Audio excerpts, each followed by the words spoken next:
Bonjour à tous et bonjour à toutes. Je vous remercie d'être présent pour cette première conférence qui est organisée par IPSA Ensemble. Et je vous remercie pour votre présence. Cette conférence, qui est la première conférence de l'année, a été organisée par Madame Pladia, directrice des études des Aéro 3, par Madame Cécile Lauer, directrice de la communication, et Madame Charlotte Fradé, qui est la responsable de la communication et chargée de la vie associative. Nous avons le plaisir d'accueillir pour cette première conférence Madame Agathe Buisset, qui est une coach pédagogique, diplômée de Sciences Po. Elle est experte dans la réussite universitaire. Je vous laisse la parole, Madame Buisset. Merci Nawel. Alors bonsoir à tous, donc je m'appelle Agathe et je suis ravie, que dis-je, je suis enchantée d'animer ce webinaire sur la thématique d'apprendre à apprendre auprès de vous les ingénieurs de l'IPSA et dans le cadre, comme l'a précisé Nawel, d'IPSA Ensemble. Alors, est-ce qu'il vous est déjà arrivé de penser qu'il serait plus fun d'aller boire une bière avec un ami plutôt que de réviser? Si c'est le cas, ça veut dire que vous avez besoin de plaisir, de divertissement et c'est tout à fait légitime. Alors, que diriez-vous de pouvoir introduire plus de plaisir dans vos études? L'objectif aujourd'hui, ça va être de passer d'une mémoire de poisson rouge à une mémoire d'éléphant. Alors, comment on va faire ça? En développant des stratégies d'apprentissage qui se veulent ludiques, personnalisées, efficaces, à partir des outils que je vais vous proposer. C'est assez amusant pour moi de me retrouver là face à vous, les ingénieurs en aéronautique, parce que je ne sais même pas comment on construit un avion, peut-être encore un avion en papier et encore, mais bon, je ne sais pas si ça compte. En tout cas, je ne suis pas là pour vous parler d'avion, même si je viens de le faire. En fait, je suis là pour vous parler de quelque chose d'essentiel pour vos études, et je pèse mes mots, les stratégies d'apprentissage. Alors, pourquoi c'est essentiel? Parce que d'abord, ça va vous permettre d'obtenir votre précieux sésame, le diplôme IPSA. Ensuite, ça va vous permettre d'acquérir des outils dont vous allez pouvoir vous servir tout au long de votre vie, en gestion du temps, en mémorisation, en motivation. Ensuite, ça va vous faire gagner un temps précieux que vous allez pouvoir utiliser à votre guise, comme par exemple pour faire une sortie moto dans la nature, prendre un cours de yoga, passer du temps avec vos amis. Et puis enfin, et c'est pas la moindre chose, ça va contribuer à augmenter votre confiance en vous.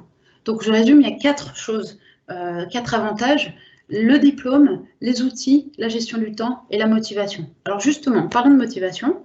La confiance en soi, elle est tout à fait liée avec l'efficacité scolaire. En fait, une bonne confiance en soi, ça va contribuer à être efficace dans ses études, et à l'inverse, le fait d'être efficace dans les études va contribuer à améliorer la confiance en soi. C'est un cercle vertueux. Alors, j'ai une bonne et une mauvaise nouvelle. J'imagine qu'il vaut mieux que je commence par la mauvaise. En fait, notre capacité d'attention, notre mémorisation, pardon, si on n'utilise que l'attention, elle est de 18 secondes. C'est pas énorme, hein. Et un adulte, ça lit en moyenne 250 mots par minute. Au bout de 36 heures, il se souvient que de 10%. Mais la bonne nouvelle, c'est qu'évidemment, vous me voyez venir, avec des bons outils, on va pouvoir muscler cette concentration, cette attention, cette mémorisation. Ça va être le but aujourd'hui. Alors, j'aimerais vous parler de Javier. Donc, qui c'est ce Javier? En fait, c'est un jeune que j'ai rencontré il y a quelques mois. Il est venu me voir dans un café et il avait entendu parler de mon travail. Il savait que j'étais coach pédagogique et que je m'intéressais au TDA. Je ne sais pas si vous connaissez le TDA, c'est le trouble déficitaire de l'attention. Donc, il m'expliquait que, alors c'est un jeune vraiment passionné, sociable, qui s'intéressait à tout un tas de choses, qui s'exprimait très bien. Et donc, il m'expliquait qu'en fait, il avait été diagnostiqué TDA assez récemment et que ses professeurs doutaient un petit peu de sa capacité à réussir les sciences politiques. Et en fait, ce qui était étonnant, donc on a eu une discussion pendant 1h30, on a parlé de TDA, il a donné des arguments, des exemples très étayés, etc. Un discours très structuré. Et je me suis dit, mais quoi de plus paradoxal qu'un homme qui met toute son attention à vous prouver qu'il en manque? Ce que je veux vous dire là, en fait, c'est qu'il faut se méfier des étiquettes. Peut-être que vous pensez que vous n'avez pas une bonne mémoire. C'est le cas de la plupart des gens d'ailleurs, et y compris les champions de la mémoire. C'est ce qu'ils pensent très souvent. C'est ce qu'ils pensaient avant d'avoir des outils. Donc en fait, il n'est jamais trop tard pour s'y mettre. Je pense, moi, personnellement, qu'on est tous TDA dans certains domaines. Moi, par exemple, je suis TDA quand il s'agit des impôts, ma capacité d'attention, elle est à peine de 30 secondes. Par contre, on est tous capables d'une excellente capacité d'attention, d'un focus énorme quand on se prend de passion pour un sujet. À l'inverse, je peux tenir 8 heures d'affilée quand il s'agit des langues parce que c'est un sujet que j'adore. Voilà, donc ça montre vraiment en fonction du sujet, on n'a pas la même capacité d'attention. Alors, je voudrais vous prendre une petite métaphore. Pour moi, apprendre à apprendre, c'est un petit peu comme si, imaginez en fait qu'on vous demande de couper toute une forêt. Et il faut le faire le plus vite possible. Vous pouvez prendre la hache et puis vous y mettre tout de suite, ou bien vous pouvez choisir de prendre du temps pour aiguiser votre hache. Alors c'est vrai, vous allez perdre un peu de temps au début, peut-être 1 heure ou 2. Mais en fait, ce temps-là, vous allez le gagner par la suite. Et bien, apprendre à apprendre, c'est la même chose. Vous allez perdre du temps au départ, si on peut considérer que c'est une perte de temps, mais en tout cas, le but, c'est de gagner en efficacité par la suite. Alors pour apprendre à apprendre, il faut 2 choses, la technique et l'entraînement. Moi, personnellement, je me suis intéressée à ce sujet depuis un certain temps. Je vais vous en parler dans un instant par rapport à mes études. Et par la suite, j'ai fait des formations spécifiques pour apprendre à apprendre. Et puis parce que j'avais envie d'apprendre plusieurs langues et puis d'autres choses aussi, des sports. Ça peut s'appliquer pour pas mal de choses finalement. Alors, permettez-moi quand même de vous évoquer un petit peu mon parcours pour que vous compreniez un petit peu ce qui m'amène jusqu'ici. Donc, comme vous l'a dit Nawel, je suis coach pédagogique, je suis coach aussi en estime de soi pour les jeunes, parce que je pense que c'est un sujet essentiel et comme je vous l'ai dit tout à l'heure, ça va bien la confiance en soi avec l'efficacité scolaire. Et puis, je suis aussi formatrice en langue pour les adultes. Mais avant de faire ça, j'ai eu d'autres expériences professionnelles. Par exemple, j'ai été conseillère en sport de glisse, j'ai été journaliste en presse écrite, journaliste à la radio de l'ONU, j'ai été directrice de colo, j'ai été traductrice, libraire, j'ai organisé des événements aussi dans différents pays, par exemple des concerts, des expositions, des concours de dessin, des conférences. Voilà, j'ai eu l'occasion de faire des choses, d'avoir des missions très intéressantes pour moi. Mais avant d'en arriver là, alors là, c'est sur le papier, ça fait joli, mais en fait, je voudrais vous raconter un petit peu l'envers du décor. J'aime bien être authentique. Et effectivement, j'ai étudié la Sciences Po, mais mon adolescence a été assez difficile. Et puis, pendant 9 ans, en fait, j'étais malade. Donc, ça m'a paru très long. J'étais mal dans ma tête, mal dans ma peau. Ma scolarité à Sciences Po, c'était par moments un petit peu chaotique à cause de ce moral qui était souffrant. Et malgré tout, j'ai réussi à obtenir le diplôme grâce aux outils, justement. C'est pour vous dire, en fait, même dans des conditions qui étaient franchement pas optimales, grâce aux outils, j'ai pu valider ce diplôme. Donc aujourd'hui, ça a énormément de sens d'être avec vous ce soir. Et j'espère que je vais pouvoir vous transmettre mon message qui est qu'on peut tous apprendre. Je viens au nom de mon histoire personnelle déjà, mais aussi de mon entreprise, ça s'appelle La Partie Cachée de l'iceberg. Alors pourquoi ça s'appelle comme ça? Parce que je suis convaincue qu'on a tous des ressources insoupçonnées en fait. On voit l'iceberg, on voit la surface, mais en fait au fond, il y a beaucoup de choses à explorer. Et puis je viens aussi au nom de mon association, en tout cas de l'association dont je fais partie. Je suis responsable communication dans l'association Génération 15-25. On est environ 150 coachs en France surtout, mais aussi à travers le monde. Et on accompagne les jeunes dans leur orientation et sur des thématiques comme l'estime de soi. Alors, je voudrais vous dire aussi que je vous laisse toute votre responsabilité que vous avez sur la manière d'aborder vos études et puis pour vous créer une vie qui a du sens pour vous et vous créer un quotidien qui vous fait du bien, donc tant au niveau des études que votre bien-être. Alors, je vais vous demander d'être attentif parce qu'on va aborder pas mal de choses. Et puis, si vous voulez poser des questions, n'hésitez pas, au contraire, ça me fera plaisir si je peux y répondre. On va prévoir 2 moments pour les questions, un au milieu de cette présentation et un peu plus tard. Voilà, donc vous pouvez les poser au fur et à mesure dans le chat et puis on fera une petite compilation. Et j'ai aussi transmis un livret que vous avez peut-être déjà. Vous allez pouvoir répondre aux questions au fur et à mesure. Donc, quand vous verrez ce petit symbole, c'est que vous avez un petit temps de réflexion parce que c'est bien beau de dire des choses, mais l'important, c'est de les appliquer. C'est surtout ça. Il vaut mieux appliquer une petite chose qu'en savoir 10, surtout dans ce domaine. Alors, vous êtes prêts? J'espère. C'est parti. Alors, voici le sommaire. On va parler premièrement de la motivation, ensuite on va parler de la gestion du temps, puis de la sélection de l'information et enfin de la mémorisation. Alors il faut peut-être que j'allume la lumière pour qu'on puisse y voir quelque chose. Et puis si on a le temps, on aura un petit bonus, ce sera la cerise sur le gâteau, mais bon, on commence en général par le gâteau et ensuite peut-être la cerise. C'est comme ça qu'il faut faire d'ailleurs dans les études, vous commencez par le plus important, et si vous avez du temps, vous mettez un petit peu de rabais. Alors le premier point, donc là, il s'agit de la motivation. Alors vous voyez, vous avez le petit symbole, donc je vais vous demander de prendre un petit moment de réflexion. La question c'est pourquoi j'étudie à l'IPSA? Alors d'ailleurs, vous voyez que pourquoi, je l'ai mis en 2 mots et pas en un mot. Alors pourquoi? Pourquoi? Parce qu'en fait, la question c'est pas pourquoi, quelle est la cause? Parce que ma mère m'a inscrite sans que je le sache ou parce que mon père veut que je sois ingénieur. Non, c'est pourquoi, dans quel but, dans quelle optique, qu'est-ce que vous recherchez, in fine? Quelle valeur vous honorez en étudiant à l'IPSA? Qu'est-ce que ça va vous apporter à court, à moyen ou à long terme? Ça, c'est important de se rappeler ça pour rester motivé. Est-ce que c'est peut-être pour contribuer au progrès scientifique ou pour développer votre intelligence ou pour améliorer votre niveau de vie? Le fait d'améliorer votre niveau de vie, là aussi, vous pouvez vous demander pourquoi je veux améliorer mon niveau de vie. Est-ce que c'est pour pouvoir vous payer des vacances? Est-ce que c'est pour pouvoir vous acheter des bijoux, des diamants, ou offrir des diamants à votre femme? Est-ce que c'est peut-être pour pouvoir être solidaire pour une bonne cause? Est-ce que c'est par passion? Est-ce que c'est tout ça en même temps? Est-ce que c'est complètement autre chose? Donc, je vais vous laisser un petit moment pour réfléchir à ça et je vous invite à noter vos réponses.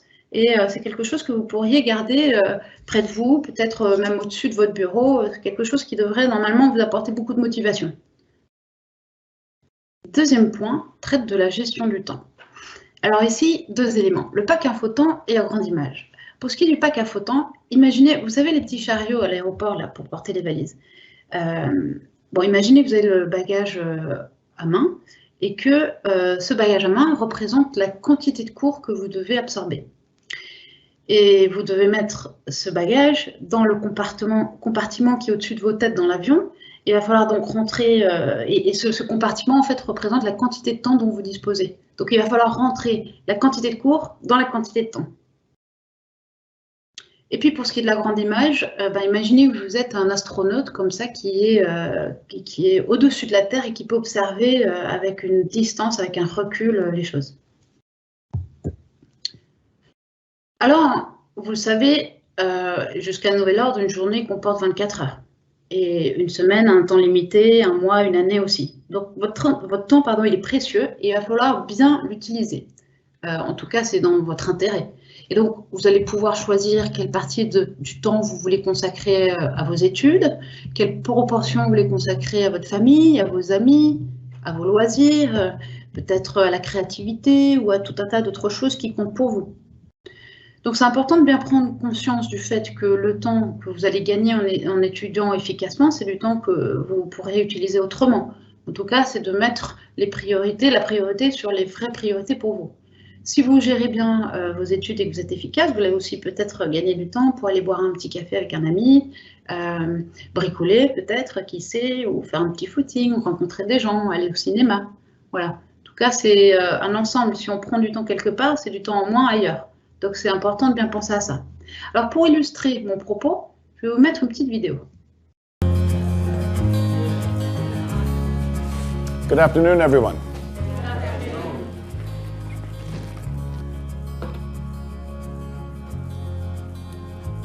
We all have this one life to live. A fleeting shadow amongst all that exists in this vast universe. We have the ability to accomplish anything, truly anything, if we use our time wisely.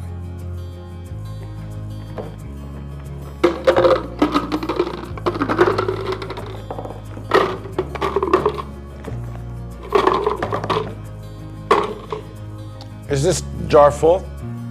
Yes.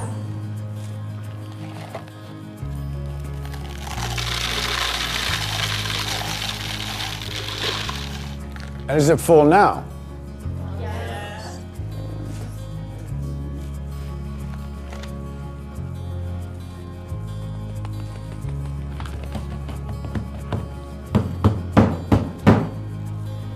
how about now? Is the jar full now?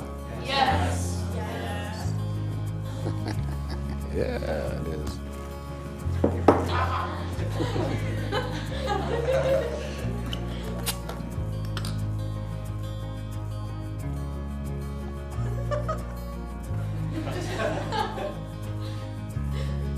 Now, I want you to recognize that this jar represents your life. Golf balls are the important things, your family, your friends, your health, and your passions. The pebbles are the other important things, your car, your job, your home. The sand is everything else, it's just the small stuff.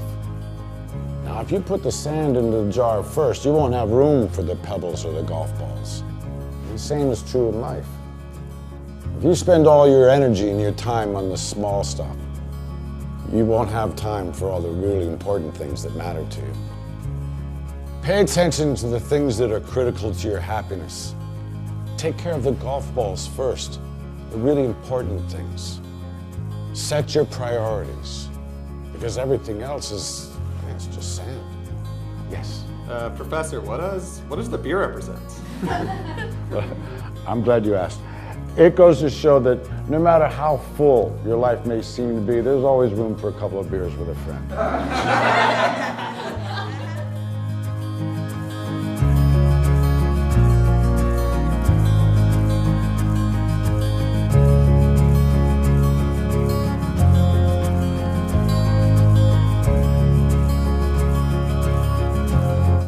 J'espère que cette vidéo vous a inspiré. L'idée, c'était vraiment de vous montrer que voilà, il faut choisir dans ses priorités. Et donc, je vais vous demander, je vais vous poser la question, vous me voyez peut-être venir, quelles sont vos balles de golf? Vous pourriez aussi définir quels sont vos graviers, quel est votre sable. Je vais vous laisser un petit instant. Là encore, vous verrez que dans les livrets, il y a une partie consacrée à cela. Réfléchissez, quelles sont vos balles de golf et quelle portion de votre temps vous voulez y consacrer. Alors, ça peut évoluer dans le temps, hein, les balles de golf, ce ne sera peut-être pas les mêmes dans quelques mois, donc vous pourrez refaire aussi cet exercice régulièrement et vous poser la question, qu'est-ce qui compte vraiment pour moi? Je pense que vous avez compris le principe. Alors, toujours sur ce sujet de la gestion du temps, voyons ici, on a les matières du premier semestre. Alors, il y en a 16. J'en ai compté 14 parce que je n'ai pas pris en compte l'enseignement Voltaire et l'anglais qui ont un coefficient 0, mais après, c'est à vous d'adapter selon vos besoins. Alors, je vais vous donner 2 exemples pour que vous compreniez le principe. Vous pourriez, donc toujours dans cette optique de caser, hein, souvenez-vous de l'image de la valise qui rentre dans le compartiment, donc on va faire rentrer les matières dans l'emploi du temps. Vous pourriez décider, par exemple, de prendre 2 matières par semaine pendant cette semaine. Alors, en considérant qu'on prend comme échéance, comme date butoir, le 31 décembre, il faut éviter de prendre des échéances trop lointaines. C'est un peu démotivant. Et trop proches, bon, il faut que ce soit quand même cohérent. Donc, mettons le 31 décembre. Vous pourriez décider donc de mettre 2 matières par semaine pendant cette semaine, ça fait 14. Et puis ensuite, garder la dernière semaine pour tout réviser. Je ne recommande pas forcément celle-ci parce que le problème, c'est que les premières semaines, les matières des premières semaines vont vous paraître un peu loin à la fin. Ou bien, une autre possibilité, que personnellement je préfère, mais c'est à vous de choisir ce qui vous convient le mieux, ce serait de prendre 3 matières par jour, par exemple, 30 minutes chacune, donc ça fait 1h30, sur 5 jours par semaine, pendant les 6 semaines, puis de garder les 2 dernières semaines et les week-ends, pour pouvoir réviser régulièrement, parce que la répétition, c'est important. Donc, gardez les 2 dernières semaines pour la révision de vos fiches. Vous voyez le principe. L'idée, donc, hein, c'est de s'organiser à l'avance et de dire tel créneau sera réservé à telle matière. L'idée, c'est un petit peu, vous connaissez le Tetris, ben, c'est un petit peu ça. Donc ici, on a les matières, ici, on a l'emploi du temps, on a le mois de novembre et le mois de décembre. Et donc, l'idée, c'est de caser les créneaux pour chaque période.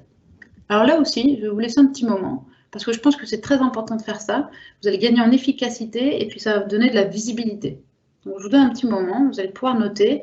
Vous n'êtes pas obligé de rentrer tout de suite dans les détails, mais au moins de vous dire, voilà, sur le principe qu'on a vu tout à l'heure, là, combien de matières par jour ou par semaine, et à quel jour, et éventuellement quel créneau. On va passer à la grande image. Vous jouez peut-être aux échecs et vous savez qu'on ne peut pas se concentrer sur un seul pion. Si on veut avoir une stratégie, il faut voir l'ensemble. Ben, pour les cours, c'est la même chose, il va falloir voir le squelette du cours. En fait, on va créer comme des tiroirs dans la tête qui correspondent au titre des cours et ce sera plus facile de retrouver les petits objets qui correspondent aux informations détaillées. D'accord ? Ça va permettre de créer des cases où aller chercher les petites informations. Ça va permettre d'organiser, d'aller chercher plus facilement les informations. En fait, on va commencer par le général pour aller ensuite vers le particulier. Alors, on va mettre en pratique tout de suite. Ici, on a un cours d'introduction au monde aéronautique et spatial. On voit que les intitulés de cours, pour le numéro 1, c'est la Terre et son atmosphère 1, numéro 2, la Terre et son atmosphère 2, et numéro 3, la Terre et son atmosphère 3. Alors, ces titres ne sont peut-être pas très parlants pour ce qui est de la mémorisation. Si vous voulez mémoriser, vous ne saurez pas trop quoi mettre si vous retenez ces titres-là. Donc, vous pourriez tout à fait les transformer pour que ça vous évoque plus de choses et que ça vous facilite le fait d'aller chercher les informations. Donc, par exemple, ici, vous pourriez mettre caractéristiques générales de la Terre, ce qui donne CGT. Ça tombe bien, c'est facile à retenir.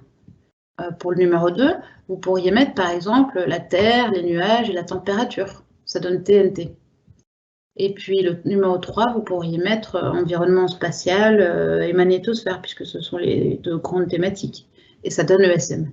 Donc, finalement, si vous retenez CGT, TNT, ESM, ensuite, ça vous évoquera, ce sera plus facile de retenir les titres. Et en fait, après, vous savez ce que vous avez à mettre comme information dedans. Donc ici, vous avez créé vos petits tiroirs. C'est ça le principe, en fait. Alors, maintenant que vous avez compris le principe, vous allez pouvoir appliquer.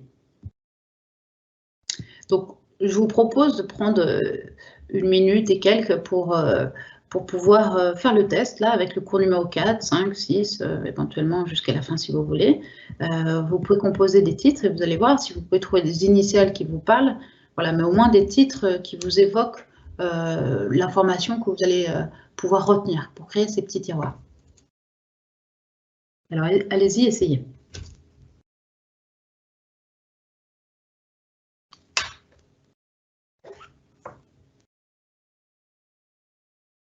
On va raccourcir les pauses pour que ce soit un peu plus dynamique. Hein.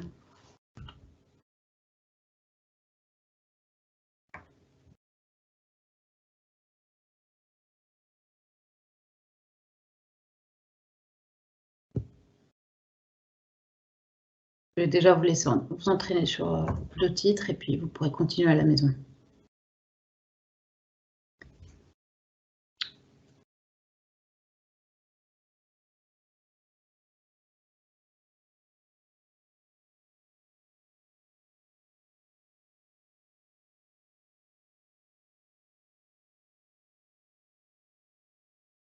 Bon, vous avez compris le principe. Allez, je passe à la suite. Jusqu'ici, est-ce que vous avez des questions? Oui, est-ce que tu peux... Voilà. Alors, en effet, Agathe, nous avons des questions. Oui. Notamment une de la part de Zacharia qui aimerait savoir... puisque, alors il dit, si l'on pense que beaucoup de choses sont importantes, mais qu'il est de ce fait difficile à en accorder, quels seraient les autres critères pour établir un ordre de priorité? Ok. Alors, il faudrait prendre un exemple précis. Donc, en fait, l'idée, c'est de prioriser entre l'essentiel et le détail. C'est une très bonne question. Alors, si on prend un exemple concret ici, en fait, il faudrait voir si ça relève d'une information générale, utile et fréquente et que vous retrouvez peut-être dans beaucoup de cours, c'est certainement qu'elle est essentielle. Déjà, si elle se répète, c'est qu'elle est essentielle. Si elle est, si c'est, comment dire, si c'est anecdotique, en fait, c'est difficile de répondre à cette question comme ça parce que ça va vraiment, c'est plutôt, c'est sur du bon sens, mais de se poser la question, est-ce que ça va me servir déjà pour mon futur métier? Bon, en principe, la plupart des informations vont vous servir, mais est-ce qu'il y a un aspect pratique? Si c'est lié à la pratique, c'est que c'est essentiel, sans aucun doute. Et puis, si c'est pas indispensable pour la compréhension générale du cours, c'est peut-être que c'est anecdotique. Voilà. Donc, c'est vrai que ce besoin de hiérarchiser, il va falloir s'entraîner. Si vous doutez, vous pouvez demander au professeur. Je pense que la question de Zacharia est en lien avec la vidéo de tout à l'heure que vous nous aviez partagée. Et c'était par rapport à, je pense que sa question, c'est comment arriver à établir une priorité dans les choses de la vie. Ah, Voilà, d'accord. je pense que, oui. Okay. Merci pour la précision. Alors, très bonne question aussi, que j'aime tout autant, mais là, je dirais que c'est plutôt subjectif. Pour certains, la famille va être prioritaire. Pour d'autres, le travail va passer avant. Donc, c'est en fonction de ce qui compte pour Zacharia. En fait, qu'est-ce qui est plus important pour son bonheur? Voilà. Alors, il y a le bonheur, mais il y a aussi les résultats à long terme. Parfois, il faut aussi fournir des efforts. C'est pas ce qui est le plus facile au départ, mais on sait que ce sera payant sur le long terme. Donc, il faut penser à ça. C'est vrai que parfois, dans l'immédiat, on aimerait mieux aller voir un bon petit film plutôt que d'étudier. Sauf qu'il faut voir long terme. Donc, quelle satisfaction ça va vous apporter à long terme? Moi, c'est comme ça que je pense. Et en quoi ça honore ce qui compte vraiment pour vous? Est-ce que pour vous, c'est important de passer du temps avec votre famille, auquel cas vous allez consacrer réellement du temps? Parce que parfois, on dit, oui, ça c'est important pour moi, mais en fait, on ne le fait pas. Donc, c'est vraiment une question personnelle. Je peux pas dire à Zacharia, la famille, c'est important 70%, et le reste, ça va vraiment dépendre de chacun. Donc, est-ce que la période de la vie ne fait pas que certaines choses deviennent prioritaires par rapport à d'autres? Complètement. Quand on est élève, peut-être que d'aller en cours, de réviser ses cours, ça peut paraître une priorité, non? Voilà, complètement, exactement, c'est pertinent ça. C'est-à-dire qu'il y a des périodes à la vingtaine, les études vont être prioritaires. Peut-être qu'à 30 ans, ça va être le travail. À 35 ans, la famille. Voilà, ça évolue. Les valeurs, elles ne sont pas constantes, hein. Il y a un moment où on trouve que la bienveillance, c'est essentiel. Et puis après, finalement, c'est le fait d'être ferme qui va compter pour nous. Donc, tout ça, ça évolue. À chaque moment, c'est important de se reposer la question. Mais je vous conseille quand même de penser long terme. C'est-à-dire que les études, évidemment, si vous pensez long terme, c'est essentiel.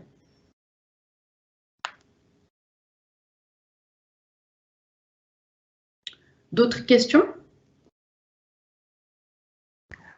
Alors, pour le moment, non, mais je vois qu'il y a beaucoup d'élèves qui ont apprécié la remarque de Zacharia, donc je pense que votre réponse a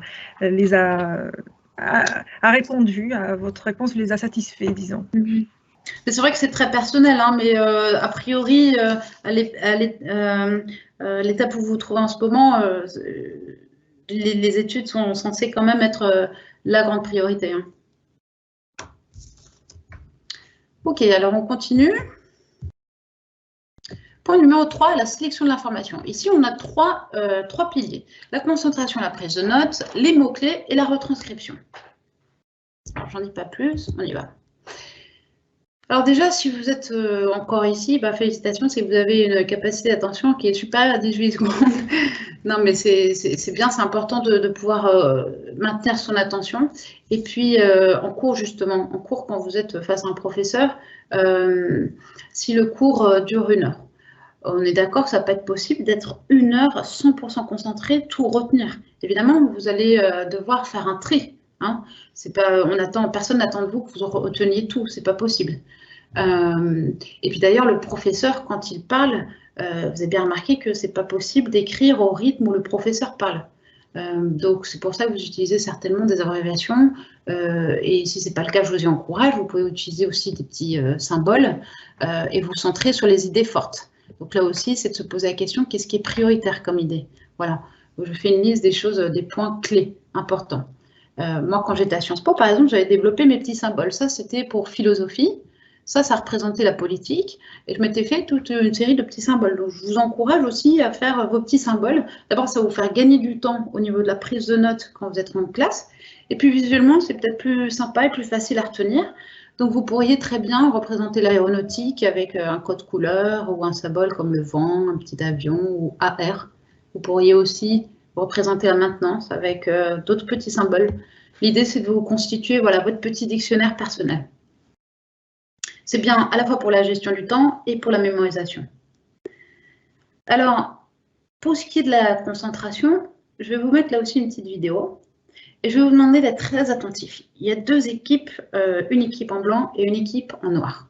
Vous allez compter les passes avec le ballon de basket que se fait l'équipe en blanc. This is an awareness test. How many passes does the team in white make? Go!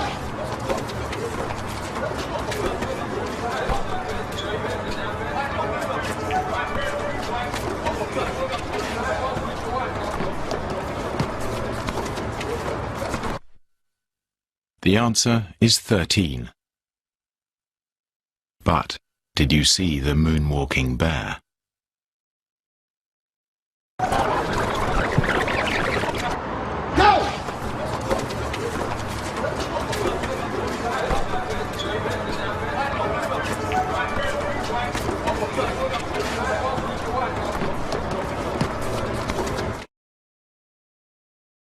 Alors donc ici, vous voyez que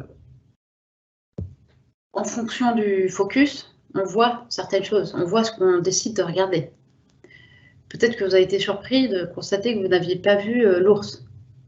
En fait, c'est normal, parce que l'attention, le principe, c'est que c'est volontaire. On porte son attention, on donne son attention. Si en classe, vous regardez les petits oiseaux par la fenêtre, vous risquez de passer à côté des informations.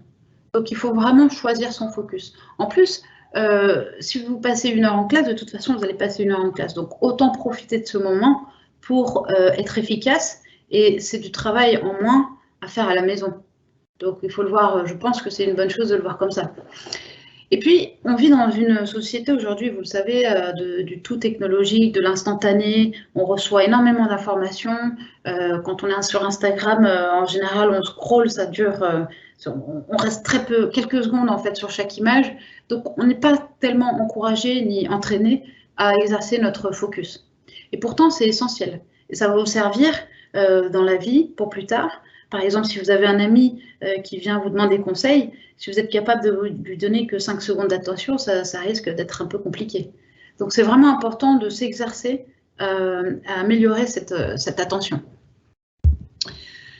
Il y a un petit exercice que vous pouvez faire, par exemple, c'est d'allumer votre télé, si vous en avez, ou bien votre ordinateur, et puis de placer au-dessus de la télé ou à côté de l'ordinateur un réveil ou un objet qui est plus inerte, quoi qu'il y a des aiguilles qui bougent, mais en tout cas, de toute évidence, si vous mettez une télé ou un ordinateur avec des images, une vidéo, vous serez plus tenté de regarder la vidéo, qui est plus interactive, que l'objet inerte à côté. Et pourtant, vous allez essayer de concentrer votre attention sur cet objet à côté, qui est inerte.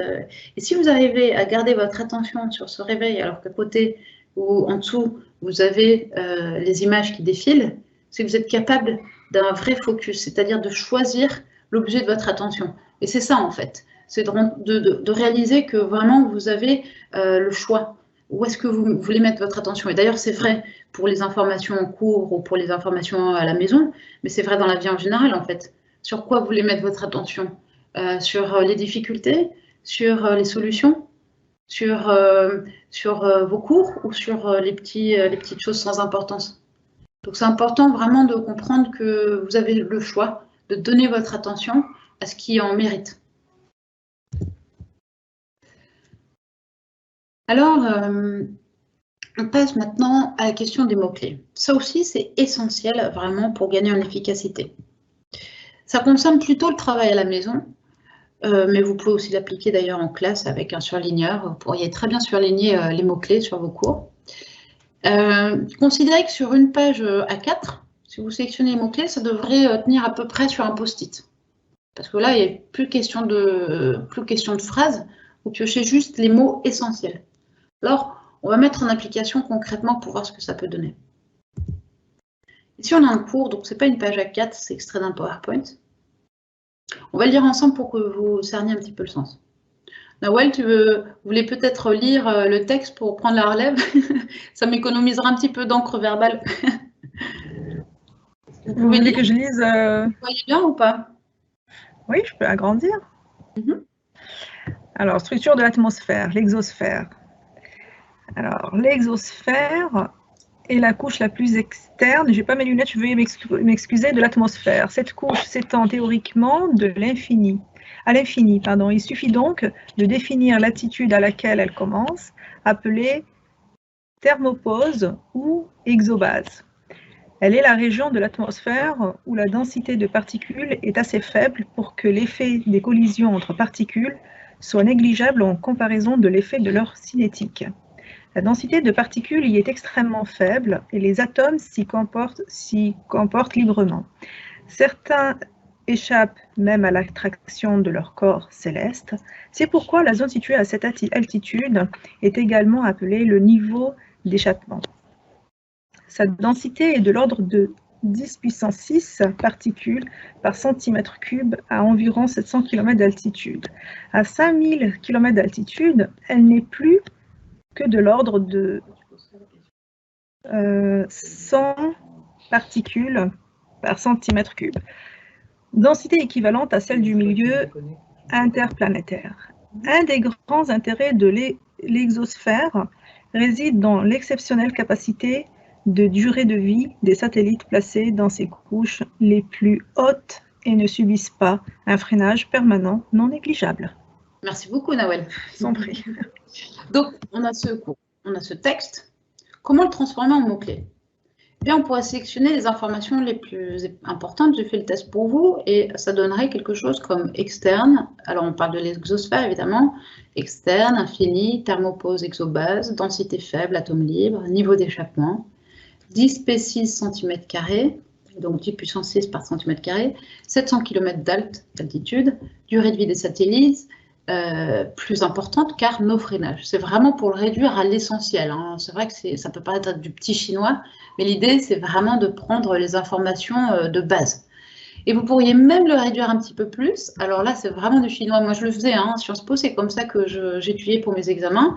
Et j'apprenais voilà, ces termes-là par cœur.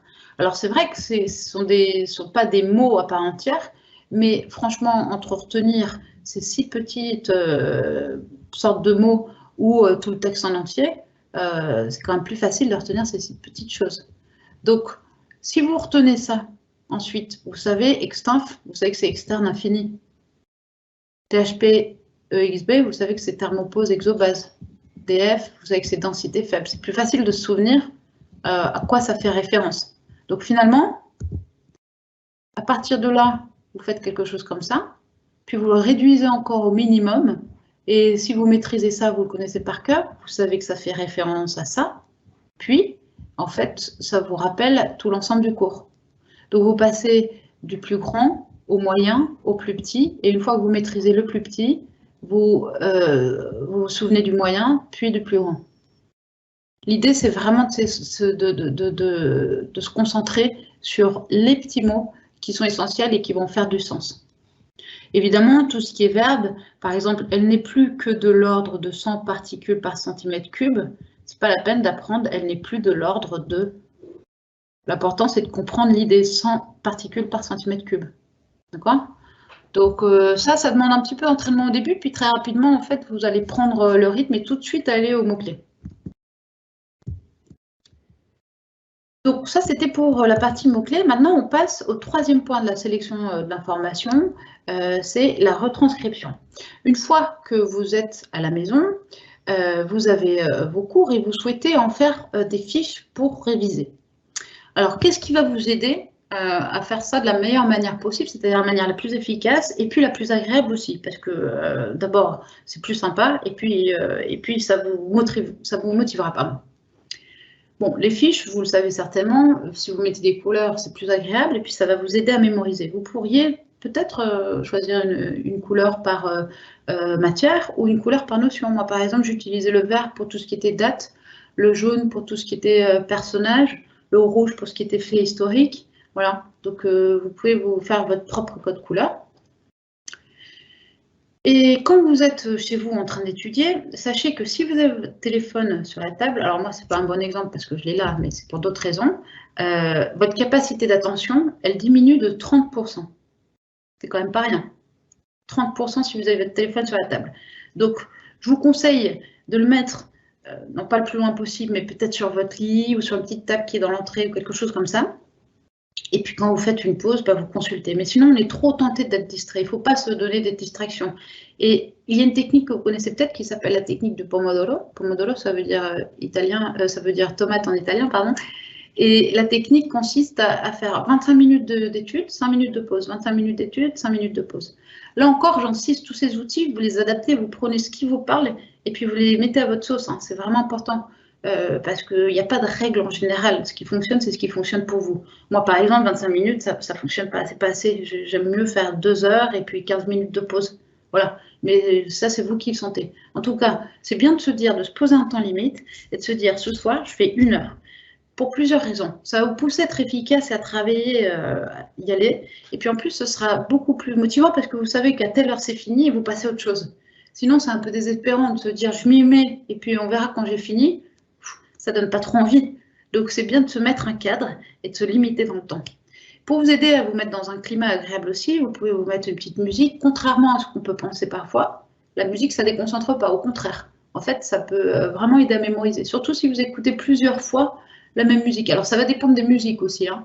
Mais si vous répétez la même musique, parfois, ça va vraiment aider à ancrer l'apprentissage, ça a été prouvé. Et si vous associez une musique avec une matière, si vous l'aimez vraiment, vous êtes prêt à l'écouter plein de fois, pourquoi pas? Ça peut être une bonne chose. Moi, j'écoute, pour certains types de tâches, j'écoute toujours la même musique en boucle, et puis ça fonctionne bien. Ça me met vraiment dans mon petit cocon. L'idée, c'est que ce soit le plus agréable pour vous possible. Vraiment, cette notion de fun, d'agréable, c'est essentiel. Parce que si vous aimez étudier, ce ne sera plus un effort, en fait. L'idée, ce n'est pas que ce soit un effort, c'est que ce soit agréable. Bon, parfois, il faut aussi faire des efforts. Alors, si votre bureau est en bazar, ça ne va pas être très motivant, et puis ça va être difficile de vous y retrouver. Donc, c'est important peut-être de faire le vide pour commencer. Il y a peut-être des choses que vous n'utilisez pas. Si vous ne les avez pas utilisées pour une semaine, c'est certainement que vous n'allez pas les réutiliser. Donc, vous les mettez un petit peu plus loin, vous les rangez et vous faites le vide. Vous pouvez trier par matière, donc n'hésitez pas à utiliser des choses pour trier ou des tiroirs, des rangements, enfin tout ce que vous voulez. Et puis de garder chaque chose à sa place. C'est important cet espace que ce soit propre, pas trop de distractions, éviter tous les posters au mur, essayez de vraiment vider. Vous pouvez vous mettre des petits chaussons, tout ce qui est agréable pour vous, une petite bouillotte, tout ce que vous voulez, un petit chocolat chaud, voilà. L'idée, c'est que c'est un petit peu comme dans un cockpit. Il faut que vous ayez à portée de main toutes les choses indispensables pour étudier. Comme ça, vous évitez de vous lever, de passer par la cuisine et puis de vider le pot de Nutella. Et pensez à faire des pauses, évidemment. Donc ça va aussi avec la gestion du temps et le fait de se mettre en temps limite. Eh bien, vous faites des pauses, soit parce que c'était prévu, soit parfois parce que vous saturez. Parfois, ça peut arriver aussi. C'est pas la peine de s'acharner. Si vous saturez, vous sortez prendre un petit bol d'air ou vous appelez un ami et puis vous y remettez. Voilà. Donc là, ici, c'est surtout la notion de se concentrer, éviter les distractions et faire en sorte que ce soit le plus agréable possible et bien rangé. On va passer déjà au 4e point qui concerne, et donc notre dernier point, la mémorisation.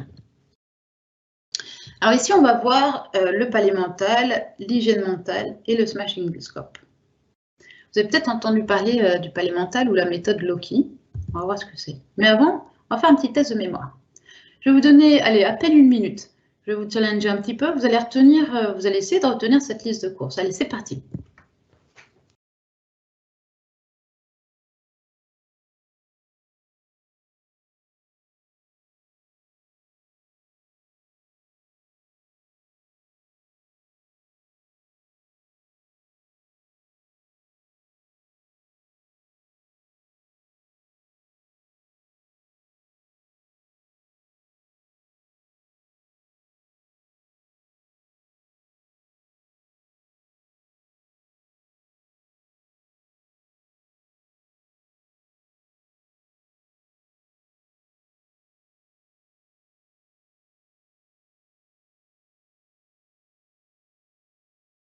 Ok, ça va au niveau du son, Nawel? Ah oui, parfaitement. D'accord. J'ai essayé de faire le test moi-même. On va voir ce que j'ai retenu. Alors, vous en avez retenu combien, Nawel? Tous. Je les ai tous retenus. L'histoire ne dit pas. Bon, si vous êtes comme moi, peut-être que vous en avez retenu 2, 3, 4, allez, 5 avec un peu de chance, mais c'est tout à fait normal, parce que là, ça n'a pas tellement de sens de retenir une liste comme ça sans raison, en fait. Il y a certains ingrédients pour la pizza, il y a des bonbons. Voilà. Enfin, voilà. Parce qu'on aime bien la pizza, peut-être, et le martini, on va retenir ça, mais sinon... Voilà. Donc, si c'était haricots verts, j'aurais peut-être dû mettre haricots verts d'ailleurs, pour corser un peu. Ça m'aurait peut-être perturbé en effet. Donc là, on va voir une manière de retenir. Donc, je vous ai pris un exemple de la vie courante, la liste de courses.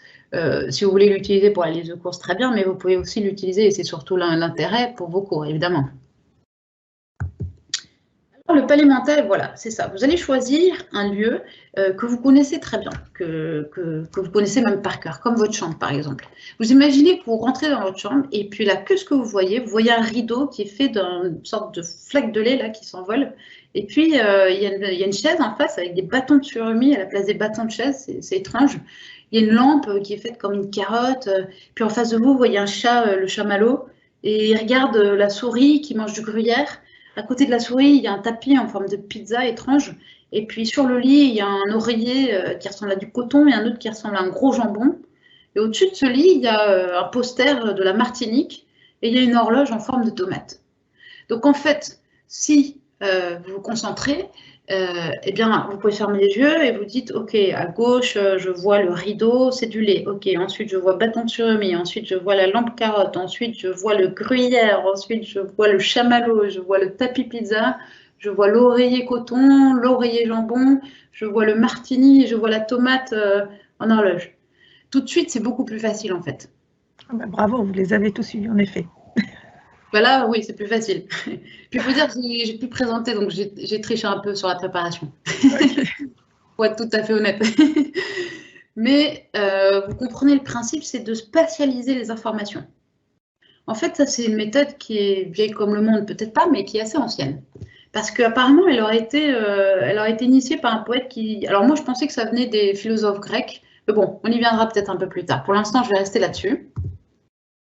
Vous pouvez très bien utiliser cette méthode avec un avion et vous pourriez spatialiser l'information en les plaçant dans des compartiments ou sur des sièges ou tout au long du couloir ou là où les hôtesses font leur annonce. Enfin, c'est vous qui voyez. Hein. Vous pouvez utiliser le salon de vos parents, toutes les pièces qui vous parlent et que vous connaissez bien. On va parler un peu association et synesthésie.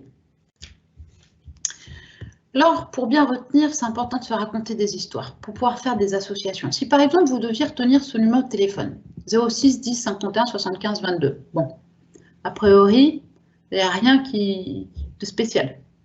Eh bien, pour faciliter ma mémorisation, vous pourriez vous dire, alors c'est l'histoire de Zidane, bon, 06 c'est normal, hein, enfin c'est courant, donc on ne va pas s'occuper de ça, mais c'est Zidane numéro 10, qui boit du pastis, 51, en bas de la tour Eiffel, à Paris, 75, et tout d'un coup, il y a la police qui arrive, 22 v'là les flics.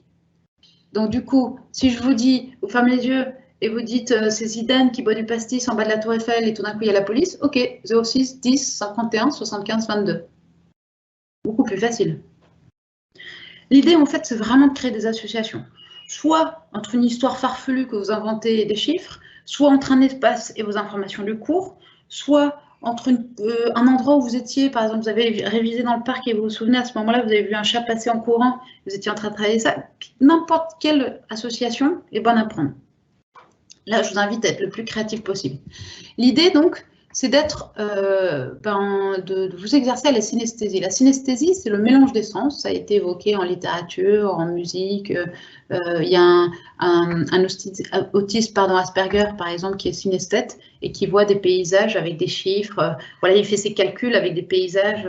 Il associe des choses et ça lui donne des super pouvoirs. Donc, l'idée, c'est la vue, vous allez cumuler un maximum de sens. La vue, par exemple, les couleurs, les cartes mentales, les codes de lettres qu'on a vus tout à l'heure, ou les schémas, les graphiques. Le toucher, peut-être le fait d'écrire à la main, parce que c'est beaucoup plus facile de mémoriser si vous écrivez à la main que sur l'ordinateur, même si les deux ont leur utilité. Avec Louis, vous pourriez travailler en vous enregistrant au micro, puis ensuite vous écoutez. ou utiliser des musiques et les associer, ou encore, et ça je vous le recommande fortement, de discuter avec un ami, de lui raconter le cours et vice-versa, lui demander de vous le raconter, puis vous allez l'interrompre, vous allez dire non, tu as oublié ça, et donc ça va vous rappeler, ça va ancrer un souvenir qui va vous aider à vous souvenir mieux du cours. Dans tous les cas, il va falloir de la répétition de différentes manières possibles. Bon, l'odorat et le goût, je vous avoue que j'ai moins essayé à Sciences Po, parce que sinon je serais devenue obèse à cause du chocolat, je pense. Mais vous pouvez aussi, ça arrive d'associer une odeur de pain grillé peut-être avec un moment du cours ou un goût bien particulier, chocolat à l'orange, quelque chose comme ça. Et quelque chose qui est moins tendu mais qui marche très bien, et c'est le cas de le dire, parce qu'il s'agit de la marche, enfin en tout cas du mouvement, c'est donc le mouvement. En fait, si vous étudiez, par exemple, alors c'est valable plutôt pour les fiches, parce que vous ne pouvez peut-être pas vous trimballer avec tout un tas de cours, mais si vous avez vos fiches dans la main et que vous marchez, vous avez une mémorisation qui est 4 fois plus importante. 4 fois plus, c'est énorme. C'est pour ça qu'il y a des conférenciers en fait, qui révisent pour préparer leur conférence, qui se mettent à marcher, qui tournent, quitte à tourner en rond dans son salon, hein, c'est pas grave. L'idée, c'est d'être en mouvement parce que le cervelet, quand on est en mouvement, le cervelet s'active et on retient beaucoup mieux. Donc ça, c'est vraiment une petite astuce que je vous conseille. Vous pouvez tester, ça ne coûte rien. Voilà, en plus, ça vous oxygène un petit peu, donc c'est tout bénef. Et puis, alors, cette fameuse méthode des lieux, la méthode Lotchi ou pas le mental qu'on a vu tout à l'heure. Alors moi, je pensais que ça venait des Grecs, des philosophes grecs qui déplaçaient leurs étudiants d'un jardin à un autre en leur disant dans un premier lieu, dans un deuxième lieu, dans un troisième lieu, et à chaque jardin ou à chaque lieu correspondait une notion ou une description. Mais peut-être que je me suis fait des histoires parce que j'ai cherché, et en fait, apparemment, ils attribuent ça, peu importe, ils attribuent ça à un poète qui s'appelle Simonide de Céos.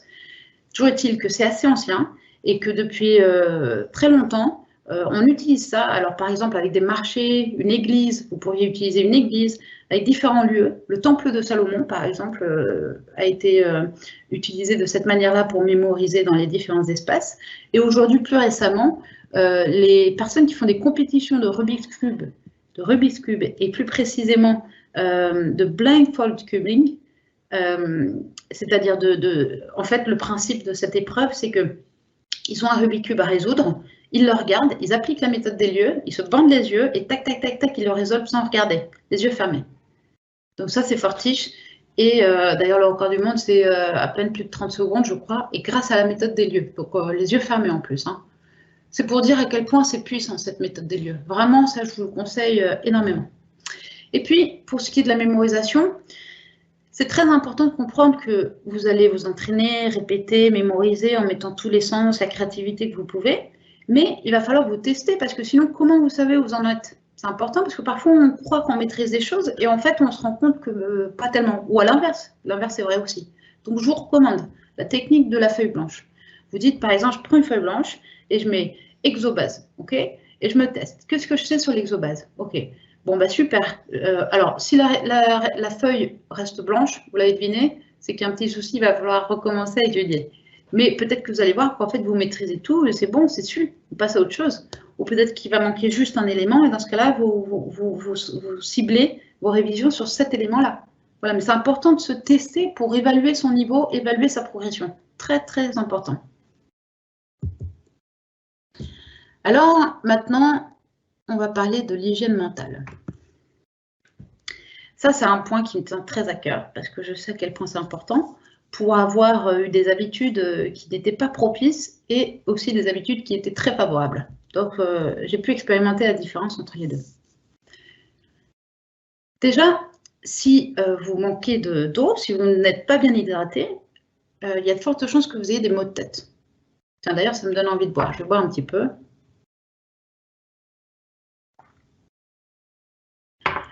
Il y a des études qui ont été faites où vous avez pris 3 groupes différents.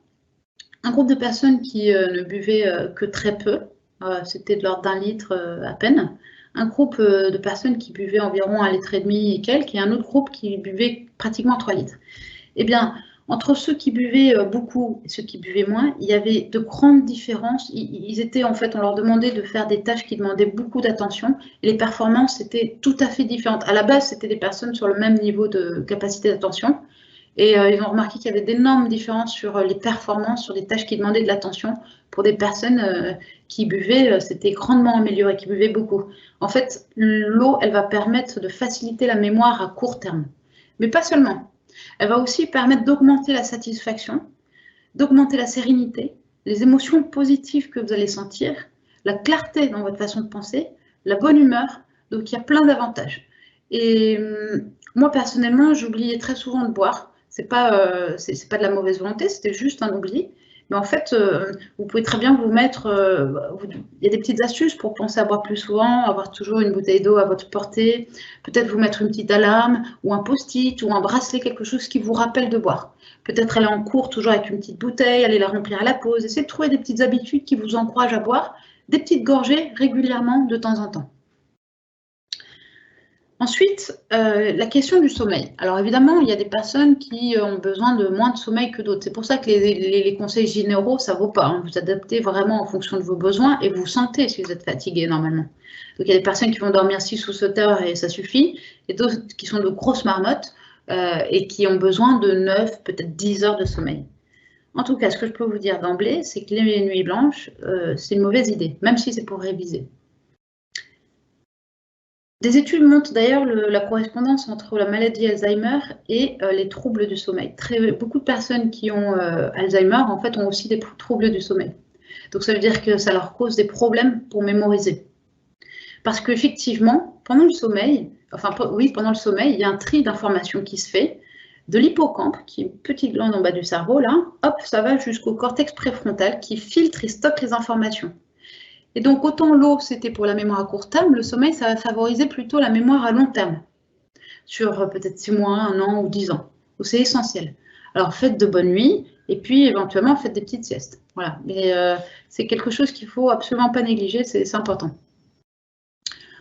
Donc, hydratation, sommeil, troisième point, l'alimentation. Donc, je ne vais pas vous faire un cours de nutrition, ce n'est pas le sujet aujourd'hui, mais je voudrais quand même insister sur quelques petits points. Il y a des choses qu'il faut limiter. Je vous les ai mises ici, je vous les ai mises aussi dans votre petit livret parce que c'est important de se le rappeler.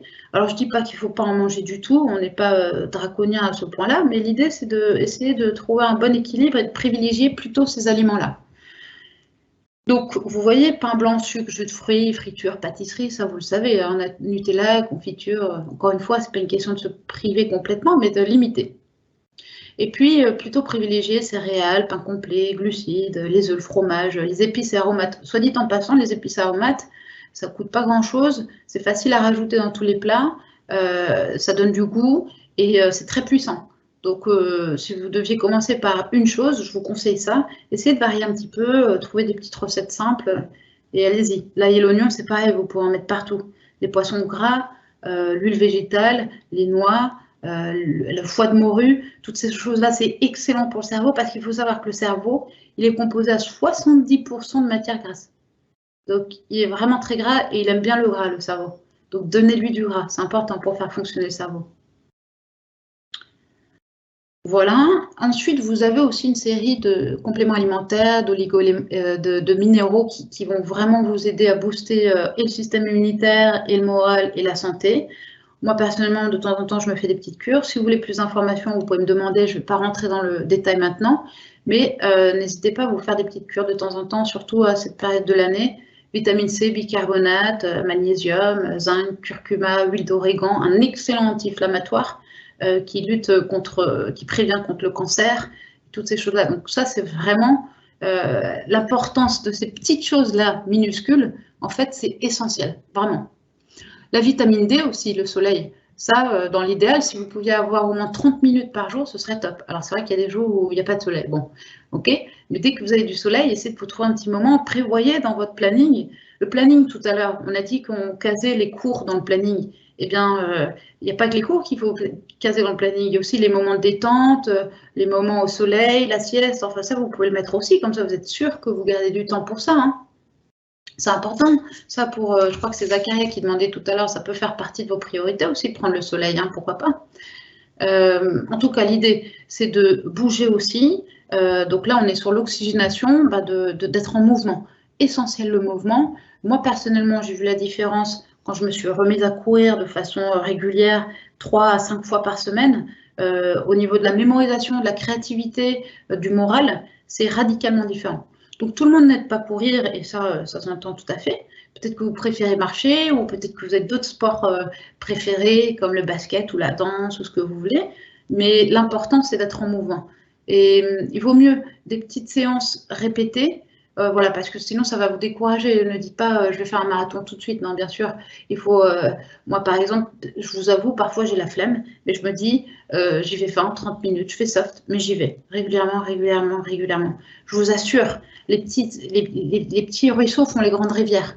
Et vraiment, ça fait la différence. Ces choses-là, sur votre, non seulement sur votre apprentissage, mais sur votre morale, votre santé, votre motivation, c'est vraiment essentiel. Donc, je vous recommande vraiment de faire pas à pas des petites choses nouvelles pour progresser. Voilà. Oui, une autre petite chose, c'est que, encore une fois, d'être réaliste, c'est-à-dire que ne pas se dire, bon allez, je supprime tout le sucre, plus d'alcool, plus de Nutella, plus rien, non, c'est décourageant. Il faut y aller petit à petit, mais il faut y aller. Et puis, en plus de l'hydratation, le sommeil, l'alimentation, l'oxygénation, les moments de joie. Je pense que c'est important aussi les moments de joie, donc posez-vous, pour l'hygiène mentale, posez-vous la question, qu'est-ce qui me rend heureux? Qu'est-ce qui vous apporte du bonheur? Est-ce que c'est s'entourer de personnes rigolotes? Est-ce que c'est regarder des films comiques ou inventer des blagues, peut-être faire des activités artistiques ou observer des enfants jouer? Voilà, qu'est-ce qui vous apporte de la joie? Ça fait partie de l'hygiène mentale. Bon, je m'arrête là pour cette partie, vous avez compris le principe, mais c'est essentiel. Alors ici, on a des objectifs SMART. SMART, ça veut dire, c'est très coaching, ça veut dire spécifique, mesurable, ambitieux, réaliste et temporel. Je ne vais pas vous lire tout ça, mais je vous laisse jeter un œil. Et on va passer à la suite.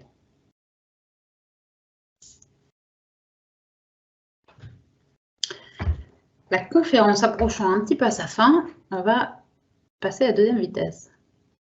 Donc l'idée, vous avez compris, c'est que ce soit surtout pour la quantité, la fréquence, c'est quelque chose qui revient souvent. Plutôt que de dire, je ferai du sport 3 fois par semaine, plutôt que de dire, je vais augmenter mon temps de révision, dites, je vais réviser 1 heure par jour. C'est important pour être sûr de savoir si vous avez atteint l'objectif, il faut le chiffrer.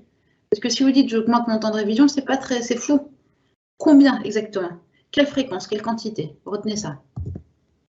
Alors, je vous laisse un instant pour noter, ça c'est aussi dans votre petit livret, qu'est-ce que vous pouvez faire de SMART pour mieux vous hydrater, pour mieux vous alimenter, vous oxygéner, mieux dormir et avoir plus de joie. Allez, un petit instant et on passe à la suite. Vous pouvez prendre note.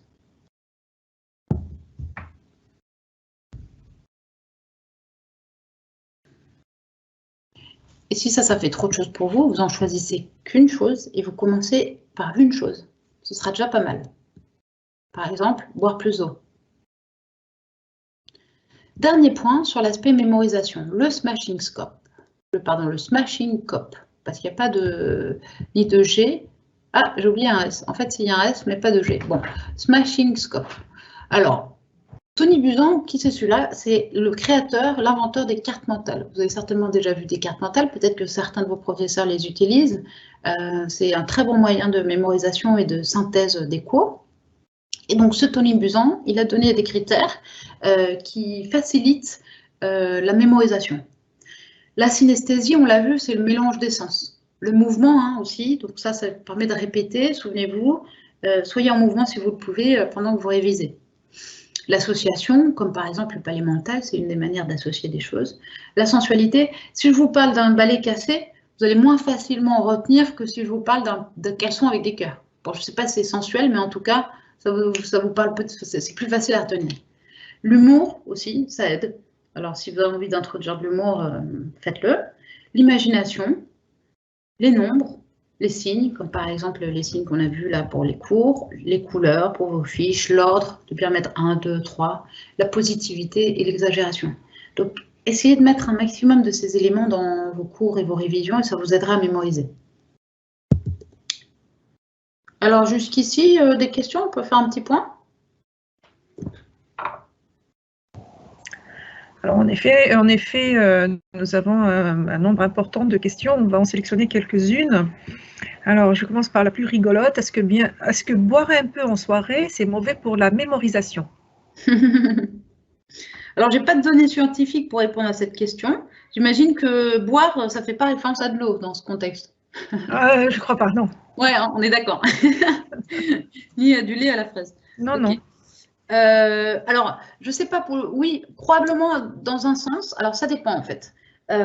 Si ça va de pair avec, ça peut être comblé avec de l'eau en fait. Parce que la question c'est que si l'alcool empêche de boire de l'eau et que ça déshydrate, c'est le fait d'être déshydraté. C'est pas l'alcool en soi, mais le fait d'être déshydraté, de manquer d'eau. Donc, si vous buvez un peu en soirée, bon, bah, alternez avec un verre d'eau. D'abord, vous aurez moins mal à la tête le lendemain, et puis ce sera mieux pour votre corps, tout simplement. Alors, nous avons d'autres questions. Vous aviez parlé tout à l'heure de la musique et on a une question par rapport à cela. Est-ce que le fait d'écouter de la musique tout en travaillant aide la mémorisation? Je pense que vous l'aviez dit, que ça a augmenté de 4 fois la mémorisation. Ou c'est la marche qui augmente de 4 fois la capacité. Voilà. Mais pour la musique, vous aviez dit que c'était bénéfique. Vous aviez précisé que c'est pas tout type de musique. Mais vous pouvez moi, j'ai toujours pensé. Oui. Pardon? Non, j'allais dire, il y a des musiques spécifiques pour la concentration sur YouTube. Je recommande plutôt ça, ou une musique que vous sentez que ça vous met dans l'ambiance. Parfois, l'électro, c'est pas mal pour ça. D'accord. Ok. Alors que vous voyez, moi, j'aurais toujours pensé que le fait d'écouter de la musique tout en travaillant, ça occuperait une partie de mon cerveau et donc je serais moins efficace. C'est vrai, moi je pensais ça aussi avant, mais en fait pour l'avoir testé et avoir vu des avis contraires, je pense finalement que non, tout dépend de la musique. Parce qu'il y a des musiques qu'on a envie de chanter, où on a envie de chanter les paroles, par exemple, ça c'est moins efficace. D'accord. Alors, nous avons un étudiant studieux qui se soucie de ses partiels, qui nous dit, par rapport à votre conseil de garder 3 matières par semaine, comment on fait en cas d'interro surprise sur une matière non révisée? Ah, bonne remarque. Ben, le mieux, c'est d'anticiper, c'est sûr. Mais interro surprise, eh bien là, je dirais que c'est surtout une question de confiance et de donner, de donner le mieux qu'on peut. En fait, c'est une question d'état d'esprit parce que les connaissances, on a ce qu'on a. À ce moment-là, interro surprise, bon, ben, on n'a rien de plus, on ne peut pas jouer sur les connaissances. Et moi, je peux vous donner un petit exemple rapide. Quand j'ai passé le concours à Sciences Po, j'avais travaillé 1 an et demi pour préparer les concours, donc j'avais misé, et puis j'étais pas sortie pas un seul café, c'était vraiment strict. J'avais tout fait pour rentrer à Sciences Po, et le jour du concours d'entrée à Sciences Po, j'ai comme sujet en histoire l'Algérie française de 1954 à 1958. Quelque chose, oui c'est ça. Trou de mémoire totale, gros blanc. Rien. C'est un peu l'équivalent d'une interro surprise parce que je n'avais pas du tout travaillé ce sujet-là. Je savais qu'il était question de Gaulle, mais à part ça, franchement, pas grand-chose. Je me suis dit, mais comment? Et puis, c'était la seule école que je voulais avoir. Donc, je misais sur ça plus que tout. C'était pour moi 1 an et demi de ma vie, c'était énorme. Et je me disais, j'étais dépitée, j'avais envie de pleurer. Je me suis levée, j'ai ramassé mes affaires, je commençais à partir. Et puis, j'ai vu les étudiants dans l'amphi. Je me suis dit, non, tu ne peux pas faire ça, c'est pas possible. Tu ne peux pas mettre en l'air 1 an de ta vie, là. Ouais. Donc, je me suis rassise et puis j'ai fait une belle intro, peut-être un peu vite, mais bon, j'ai blablaté. Non, j'ai essayé quand même de faire une bonne accroche et puis annonce de problématique, bon, toute la méthode. Et après, j'ai mis très peu, 2-3 lignes par paragraphe. Tout ça pour vous dire qu'en fait, et j'ai eu finalement le concours. Ils ont été sympas, ils se sont dit, allez, celle-là, elle a fait un effort, et puis j'avais d'autres matières qui rattrapaient. Mais ce que je veux vous dire, c'est que si vous n'avez pas de connaissances, vous pouvez jouer sur la méthode, vous pouvez jouer sur le fait de dire, ok, je fais de mon mieux, faites de votre mieux. La confiance en soi. Ouais. Ouais. Alors, un élève vous pose la question par rapport au travail de groupe. C'est vrai que dans votre présentation, vous avez plutôt présenté comment optimiser sa méthode de travail, comment maximiser les chances de mémoriser, de bien comprendre, de bien retenir les choses. Et cet élève vous demande des conseils pour les travaux de groupe. D'accord. Alors, il faudrait savoir de quoi il s'agit exactement. Est-ce que c'est une question de répartition des tâches? Est-ce que c'est une question de gestion du temps? En fait, je ne sais pas, mais ce que je peux vous dire, c'est qu'à l'IPSA, nous favorisons énormément les projets, les mini-projets, et c'est vrai que dans le cadre de leurs études, ils sont confrontés à travailler au minimum à 2. Donc, des petits groupes de 2 à 4, voire 5 pour les 2e années qui travaillent sur des projets d'intérêt généraux. Alors, je devine, hein, je ne sais pas si je suis sur la bonne piste, mais je peux imaginer que quand on a un travail en groupe, une des choses un peu délicates, c'est de se dire, moi j'ai travaillé énormément, lui qu'est-ce qu'il fait, il est en retard, ça peut être vexant. Ça peut être un des sujets qui peut arriver, moi ça peut m'arriver en tout cas. Et dans ces cas-là, j'aurais tendance à conseiller de faire de son mieux là aussi et de faire indépendamment des autres. C'est vrai que ça peut être vexant de se dire, bon, bah, j'ai beaucoup plus travaillé avec lui, mais soyez fiers de ce que vous faites, vous, de ce que vous apportez. C'est pas la peine de se comparer, je pense. Oui, et puis moi, en tant qu'enseignante, j'ai toujours conseillé à mes élèves de révision en groupe à partir de 17h30 à la fin des cours.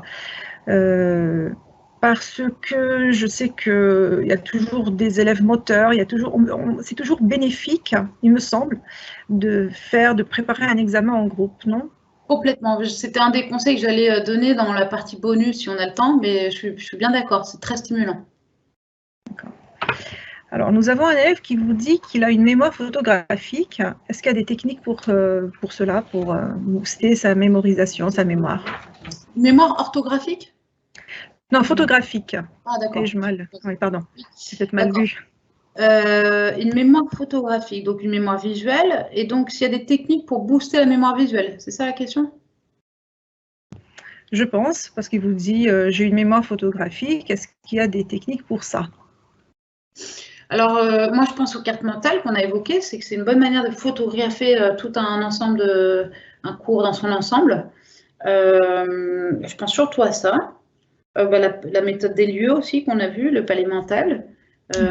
Et puis en fait, c'est pas parce que la plupart des gens sont visuels. Hein. Moi, par exemple, j'ai fait les tests, je suis à 95% visuel, presque pas auditif, ça passe dans une oreille et ça ressort par l'autre. Mais n'empêche que même les gens très visuels, on peut très bien associer les différents sens. Au contraire, en fait, il faut tester. Tester.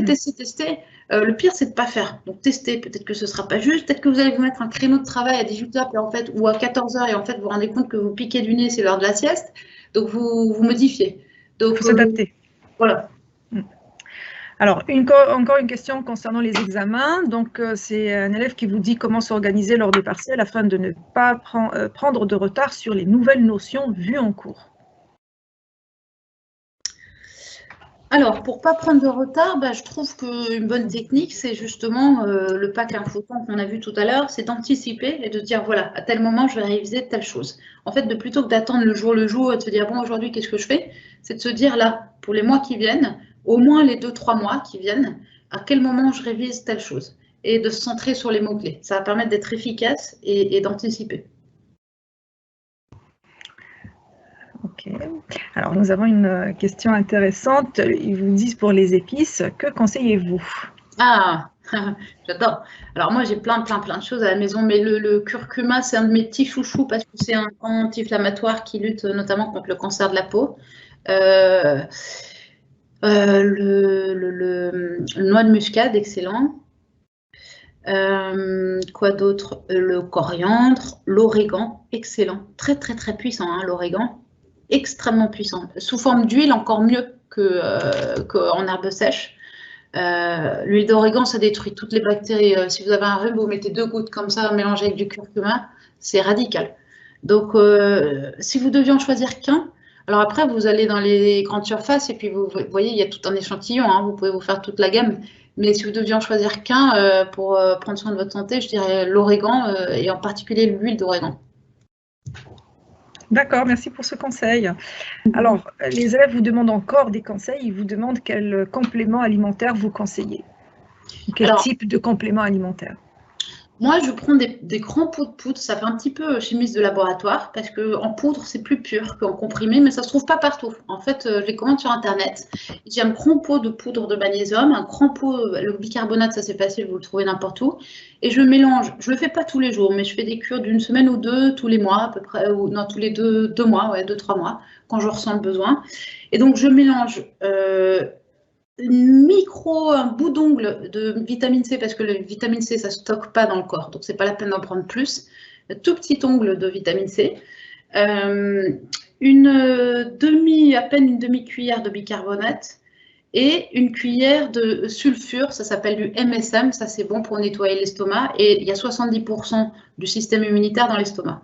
Donc, c'est pour ça. Donc, je vous conseille cure de MSM, bicarbonate, vitamine C et magnésium. Le tout ensemble, c'est top. Si vous voulez un peu Il faut faire attention, je pense, il faut faire attention au surdosage. Surtout s'ils achètent ça en pot, il faut faire très attention. Il faut faire très attention au surdosage et surtout renseignez-vous. Parce que là, on parle rapidement, c'est sérieux. Ouais. Hein. Ah oui. Alors, il n'y a rien de toxique dans ces produits, évidemment, sinon je n'en parlerai pas. Mais n'empêche qu'il faut se renseigner. Il peut y avoir des contre-indications, donc renseignez-vous. Alors, j'ai encore une question d'un élève qui vous dit que dans certains cas, selon les matières, le type de mémoire change, photographique, visuel, etc. Comment faire en sorte d'être efficace lors de la révision et de ne pas trop s'éparpiller? Alors, le fait que le type de mémoire change, je ne sais pas si c'est lié aux matières, peut-être. Moi, je ne connais pas, mais ça peut être le cas de cet étudiant. Alors, comment faire pour être efficace et pas s'éparpiller? Pour moi, il y a deux questions différentes. Et donc, pour ne pas s'éparpiller, c'est éviter les distractions, comme on a vu tout à l'heure. Vous mettre un temps limite qui est faisable. Si pour vous, c'est 20 minutes, c'est 20 minutes. Mais vous interdire les distractions. Pas de téléphone, pas de... Voilà, vous avertissez que vous allez vous enfermer dans un endroit où vous êtes avec quelqu'un d'autre et vous parlez que de ça. Mais voilà, vous évitez les distractions. Tout ce qui peut vous distraire, téléphone ou autre, ou interruption, évitez ça. D'accord, on va prendre une dernière question d'un étudiant qui voudrait savoir s'il y a des moyens de mémorisation plus spécifiques pour les chiffres. Alors oui, il y a une méthode, j'ai oublié le nom. Est-ce que ça va me revenir, cette méthode? Je crois que ça ne va pas me revenir. Il y a une méthode pour les chiffres. Alors, si vous regardez Daniel Tamé, il explique bien le test Asperger. Il a retenu tous les chiffres, non, tous les chiffres, 300 chiffres après la virgule du nombre pi. Et il a pris l'islandais en une semaine. Donc, il a une capacité de mémorisation incroyable. Daniel Tamé, il a écrit 2 ou 3 livres, donc vous pouvez les consulter. Et lui, il associe des paysages à des chiffres. Bon, mais ça, il faut être synesthète et ce n'est pas forcément donné à tout le monde. Mais vous pouvez regarder ça, Daniel Tamé. Je vous donne une petite référence. Je suis désolée, je ne peux pas répondre avec beaucoup de profondeur à chaque question parce qu'on est un petit peu limité par le temps. Et là, je vois qu'on approche. Tout à fait, oui. Est-ce que je conclue? Oui. Nous arrivons à la fin de la conférence, donc en effet, vous pouvez conclure. Alors, je vous ai mis les petits pictogrammes parce que c'est un petit test de mémoire. Est-ce que vous vous souvenez à quoi ça correspond, chacun de ces pictogrammes? Vous l'avez aussi dans le livret. Alors, je vais vous donner les réponses directement. Pas cafautant, hygiène mentale, prise de notes et retranscription, concentration, palais mental, smashing cop, grande image, retranscription, bonus et mots-clés. Donc, c'est pour vous rappeler toutes les petites choses qui vont vous aider à améliorer votre productivité dans vos études. Voilà. Alors ici, on avait un petit peu plus de bonus, c'est ce que je vous disais très rapidement tout à l'heure. Donc, test and learn, c'est vous essayez, si ça ne marche pas, vous améliorez, mais n'ayez pas peur, lancez-vous, testez, il n'y a pas de problème à ça. Lecture rapide, moi je préfère les lectures efficaces parce que parfois il faut être lent, parfois il faut être très rapide, ça dépend des passages et essayez de cibler là où c'est un peu plus complexe ou important, vous ralentissez. Pensez aux critères d'évaluation, si vous les connaissez, vous pouvez demander à vos professeurs sur quoi vous serez évalué. Vous vous entraidez, ça c'est très important, Nawel le disait tout à l'heure. Pensez à vous féliciter, ne vous comparez pas avec les autres, mais plutôt si vraiment vous voulez vous comparez à vous il y a quelques mois. Vous serez certainement fiers de vous. Faites-vous confiance et rappelez-vous de vos réussites. Mon dernier mot, c'est de vous inciter, de vous dire quel serait le premier petit pas que vous pouvez faire pour améliorer votre stratégie d'apprentissage. Dès ce soir, quand on va raccrocher de cette conférence, je vous conseille de vous poser cette question. Quel est le premier petit pas? Juste une chose. Et puis après, vous serez lancé, vous aurez la dynamique, c'est comme un vélo. Hop, après, vous avez l'équilibre. Alors, je vais conclure. On a vu la motivation avec les valeurs, qu'est-ce qui est important, pourquoi je suis à l'IPSA, hein, qu'est-ce que je veux obtenir, la gestion du temps, la sélection des informations et la mémorisation. Donc, je serais curieuse, si vous voulez répondre dans le chat, de savoir ce que vous voulez retenir en priorité de cette conférence. Parce qu'on l'a vu, on ne peut pas tout retenir, que ce soit un cours ou pour cette conférence. Mais s'il y avait peut-être 3 choses que vous voulez retenir, quelles seraient-elles? Vous pouvez répondre dans le chat. Et puis, de vous dire que ne faites pas comme les personnes qui disent je suis au régime et qui continuent de prendre du poids. Une action énoncée, c'est différent de la réalisation effective. Parfois, il vaut mieux rien dire, mais juste faire. Donc, je vous invite à passer à l'action et encore une fois, la méthode des petits pas. Dès ce soir, une petite chose. C'est essentiel, vraiment. Et puis, je voulais vous dire aussi que je suis là pour vous tendre la main si vous avez besoin. Vous avez mon contact dans le livret et puis je vais le mettre aussi à la fin de cette présentation. Je ne laisserai aucun étudiant en souffrance continuer de souffrir si je peux faire quelque chose pour lui, donc, ou elle.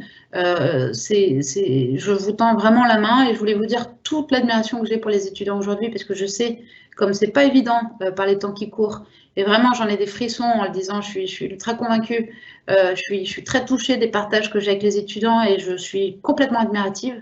Donc tenez bon, et s'il y a quoi que ce soit et que vous avez envie de me contacter, je serai là, prendre un petit moment, peut-être 30 minutes pour un petit café virtuel. On peut parler de vos études, on peut parler de l'estime de soi, de ce que vous voulez, n'hésitez pas.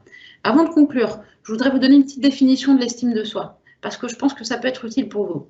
À mon sens, l'estime de soi, il y a deux axes. Il y a l'amour de soi, alors pardon, je vais commencer par la confiance en soi, qui est contextuel, qui est lié à vos compétences. Vous pouvez avoir confiance en soi, par exemple, confiance en vous, par exemple, pour faire une quiche ou pour faire de la moto ou pour danser ou pour une certaine compétence, mais pas du tout pour une autre. Donc, c'est contextuel, d'accord? Peut-être que vous n'avez pas confiance en vous pour parler, mais pour d'autres choses, oui, ou pour parler en public. Et l'amour de soi, c'est la deuxième composante. Ça, c'est inconditionnel, quoi qu'il arrive. Vous pouvez avoir raté l'examen, pour certaines personnes être au chômage, vous êtes fait quitter, pas avoir le moral, avoir une poussée de bouton, quoi que ce soit, vous avez l'amour pour vous sauver. C'est vous donner, prendre soin de vous, d'accord, vous faire du bien. Et ça, vous n'avez pas besoin de réussir pour ça.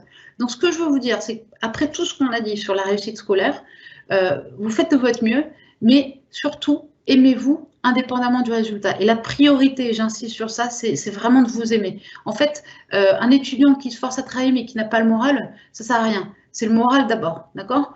Donc, c'est important que vous alliez bien et je trouve que vous avez énormément de chance à l'IPSA d'avoir des initiatives comme IPSA Ensemble. Ça fait vraiment plaisir à voir. J'aurais adoré avoir ça. Donc, voilà, mon dernier mot, ça va envers Cécile Lauer, Hélène Plazia, Charlotte Fradé, Nawel, Florian, Nicolas, tous ceux qui ont permis cet événement, je les remercie du fond du cœur et je trouve que c'est magnifique cette initiative.